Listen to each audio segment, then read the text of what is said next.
பரபரப்பான big pass வீட்டில் 11 வாரங்கள் முடிஞ்சிருக்கு. 11 வாரங்களில் திட்டத்தட்ட 8 வாரங்கள் ஒரு கடுமையான உழைப்பை போட்ட ஒரு கண்டஸ்டன்ஸ் இல்லை பார்வதியும் ஒருவங்க தான். ஆனால் இப்போ டாப் 5க்குள்ளே போவாங்களா அப்படிங்கிற அந்த கேள்வி பயங்கரமாக எழுப்பப்பட்டிருக்கு. காரணம் என்னன்னா, கமருதீனுடைய வாக்கு அதிகமாக இந்த முறை ஆனதுக்கான விஷயம் வந்து, ஏன்னா இவங்க எப்போதுமே கமருதீனுக்கு மேலே இருப்பாங்க. திடீர்னு கமருதீன் இவருக்கு மேலே போனதே ஒரு மிகப்பெரிய சேஞ்சஸாக பார்க்கப்படுது.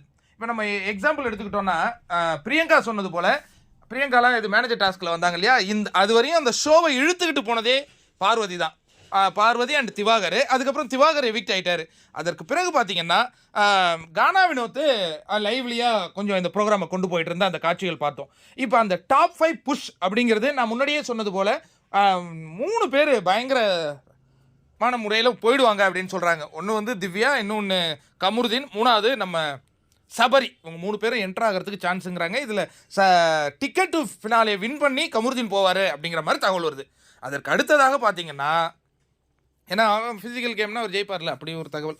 அதுக்கு அடுத்ததாக நீங்கள் பார்த்தீங்கன்னா, இந்த இப்போதைக்கு எத்தனை பேர், 11 பேர் இருக்காங்க. அடுத்த வாரம் நமக்கு தெரிஞ்சது டபுள் எவிக்ஷன்னா அமித், இல்லைன்னா சுபிக்ஷா, 2 பேருமே போயிட்டாங்கன்னா 9 ஆகிடுதா.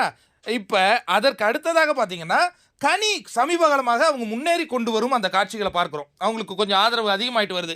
ஆரம்பத்தில் அவங்க வெறும் சமையல் தான் செய்கிறாங்க அப்படிங்கிற ஒரு முத்திரை இருந்து, இப்போ அவங்க கேமும் அவங்க பேசுகிறாங்க அப்படிங்கிற அந்த விஷயத்துக்குள்ளேயும் கனியும் இப்போ என்ட்ராகிறாங்க.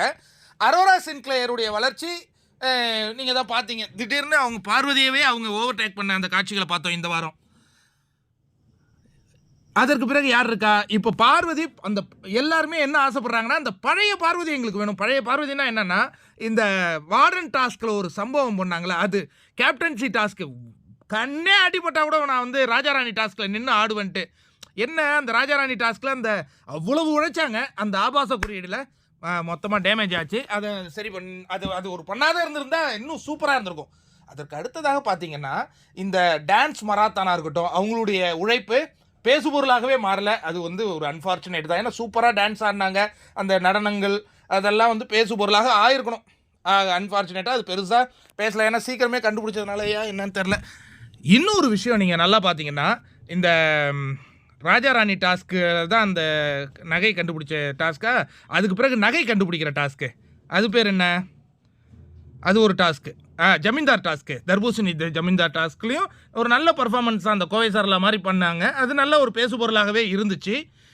கடந்த வாரம் பார்த்தீங்கன்னா கோர்ட்டு டாஸ்கில் வக்கீலாகவும் ரொம்ப சிறப்பாக பண்ணியிருந்தாங்க. வாதாடும் திறமையும் ரொம்ப அற்புதமாக வெளிப்பட்டு இருந்தது. விக்ரமையே இவங்க தில்லுமுள்ளாட வச்சு அந்த காட்சிகள் பார்த்தோம். ஏன்னா அவர் வக்கீல்னு சொன்னார் ஒரிஜினலாகவே.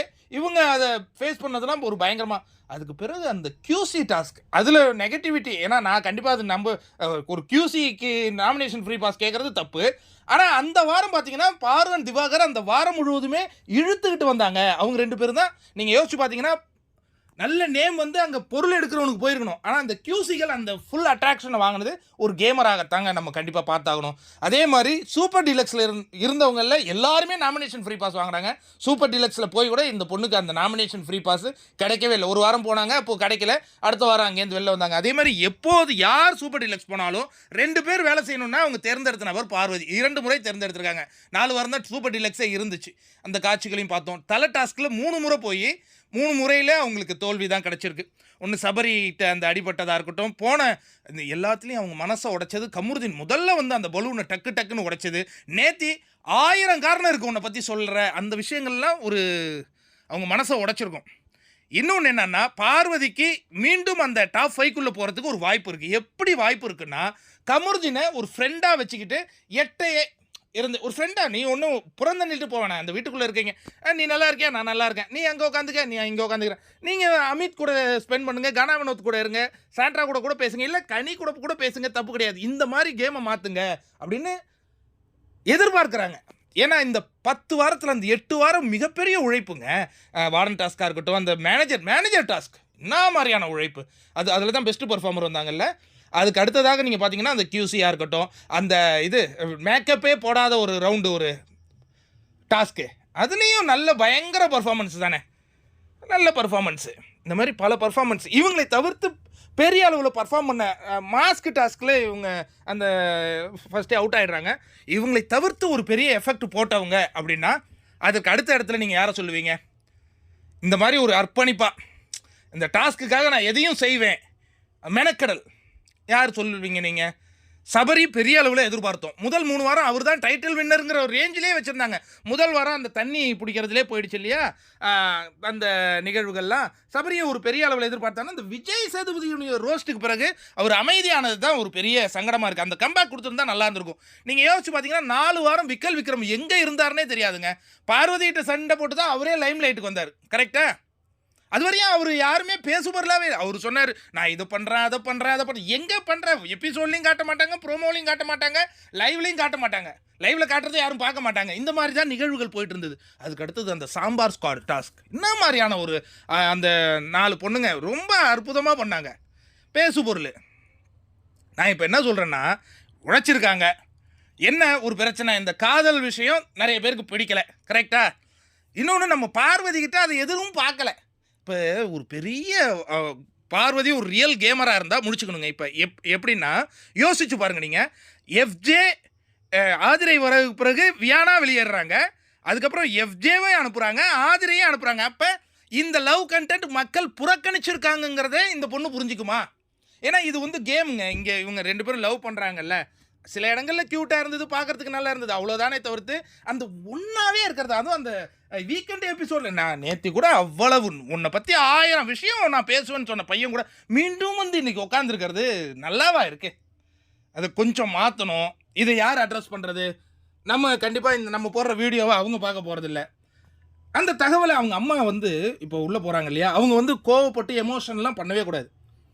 நீ உன் கேமை ஆடின பற்றியா, அது மக்களுக்கு பிடிச்சிருந்தது. மக்கள்னா நான் 100% மக்கள் சொல்லலை, குறிப்பிட்ட மக்கள். ஏன்னா பார்வதி 4 வாரத்திலே வெளியேறிடுவாங்க அப்படிங்கிற ஒரு சூழல் இருக்கும்போது இந்த அளவில் டாப்புக்கு வந்தாங்களேங்க. ஒரு வாரம் டாப் 1 ஓட்டிங்க. அப்படி இருக்கும் பொழுது அந்த அந்த ஹாஸ்டல் வார்டன் டாஸ்க்கெல்லாம் முடிஞ்சதுக்கு பிறகு டாப் 1 ஓட்டிங்க. அப்படி இருக்கும் பொழுது அந்த கம்பேக் கொடுக்கணும். அப்போ என்ன எதிர்பார்க்குறாங்க? நீ உனக்காக நில்லு. இந்த கமருதீனுக்காக நிற்கிறது, கமருதீனுக்கு சப்போர்ட் பண்ண அதெல்லாம் தேவையில்லை. யாராக இருந்தாலும் அடித்து விட்டு நீ பாட்டுக்கு போயிட்டே இருமா, அதுக்கு வாக்குகள் விழும். இது சொல்லணும். நமக்கும் என்னென்னா அந்த பழைய பார்வதியுடைய ஒரு ஃபயரை பார்க்கணுங்க. அடுத்த வாரம் வந்து ஃபேமிலி ரவுண்டு தான், அதில் பெருசாக இருக்காது. டிக்கெட்டு ஃபினாலேயில் அந்த ஒரு ஸ்பிரிட், நான் ஜெயிக்கணும், நான் எனக்காக போராடுவேன் அப்படிங்கிறது இருந்தால் ஒரு கம்பேக் கிடைக்கும். அவரை தொடர்ந்து பார்த்தீங்கன்னா கானா வினோத் சமீப காலமாக எல்லா டாஸ்க்லேயும் அவருடைய முழு உழைப்பை செலுத்திக்கிட்டு இருக்காரு. லைவ்லியாக இருக்காப்புல, நல்லா இருக்குது பார்க்குறதுக்கு. அதெல்லாம் வந்து சந்தோஷமான ஒரு விஷயந்தான். நல்ல என்டர்டைன்மெண்ட்டு, பஞ்சிங்கு. பிக் பாஸ்கிட்டே கேட்பாரு, என்னன்னு கேட்பாரு, பிக் பாஸ் ஏதோ சொல்லும்போது, பிக் பாஸ் அந்த பாட்டு உள்ளே ஒன்று ஓடிட்டுருக்கு, அதை சொல்லுங்கள். இது நல்ல டைமிங் பஞ்சு, அவரால் ரசிக்கப்படி. நிறைய நெகட்டிவிட்டி அவர்கிட்ட இல்லை, அவர் முன்னேறி வர்றது சந்தோஷம்தான். அடுத்தது இந்த மாதிரியான அர்ப்பணிப்பு உழைப்பை போட்டதில் வேறு யார் இருக்கா? கமருதீன் வந்து நிறைய சண்டை போட்டாப்புல, டாஸ்க்கெலாம் கொஞ்சம் விளையாடுவார், அதெல்லாம் நம்ம குறை சொல்கிறதுக்கு இல்லை. பட் இந்த பொண்ணை கொஞ்சம் விட்டுட்டா நல்லா இருக்குங்கிறது தான் எல்லாருடைய. நீ அரோரா கூடயே கொஞ்சம் பழகிக்கப்பா அப்படின்னு நிறைய பேர் தகவலே கொடுக்குறாங்க.